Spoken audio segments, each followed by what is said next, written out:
Mali, plusieurs terroristes, neutralisés et d'importants. Moyens logistiques détruits près d'Aguelok.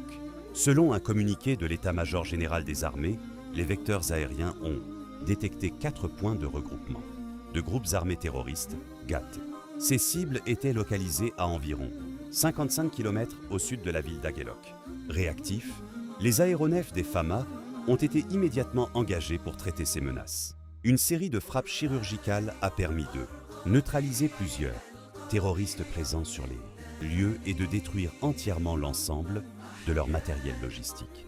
Les opérations de reconnaissance se poursuivent dans la zone, précise le communiqué officiel, réaffirmant la pression constante maintenue sur les groupes armés.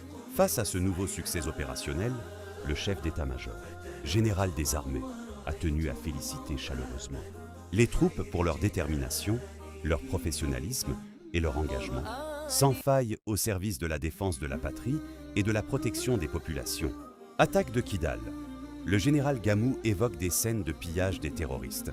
Le gouverneur de Kidal, le général El Hadj Ag Gamou, a affirmé avoir survécu à une grande attaque terroriste coordonnée lors des événements survenus le 25 avril, dernier dans plusieurs localités du Mali, notamment à Kidal, selon une interview accordée ce samedi 16 mai à l'Office de radiodiffusion télévision du Mali, ORTM. Dans cet entretien, l'officier supérieur a rejeté les rumeurs faisant état de son enlèvement ou de sa disparition, assurant être en bonne santé et avec un moral excellent. Le général Gamou a indiqué que l'attaque contre Kidal avait débuté tôt le matin avec des tirs nourris visant le gouvernorat et plusieurs positions de la ville. Selon lui, les assaillants disposaient d'importants moyens militaires, notamment des drones de reconnaissance et de combat, des véhicules piégés ainsi que de l'artillerie lourde.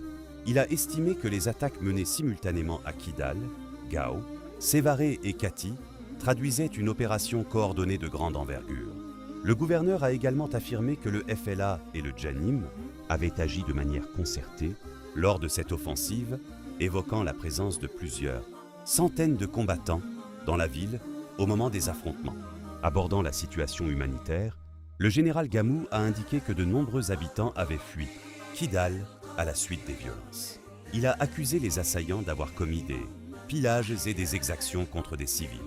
Le gouverneur de Kidal a, par ailleurs, dénoncé le traitement médiatique de ces événements par certains médias étrangers, estimant que les attaques visaient à déstabiliser les institutions maliennes. Tabaski 2026, une flambée liée à plusieurs facteurs. À quelques jours d'Aïd el-Kébir, ou fête de Tabaski, le prix du mouton bat tous les records sur le marché à Bamako.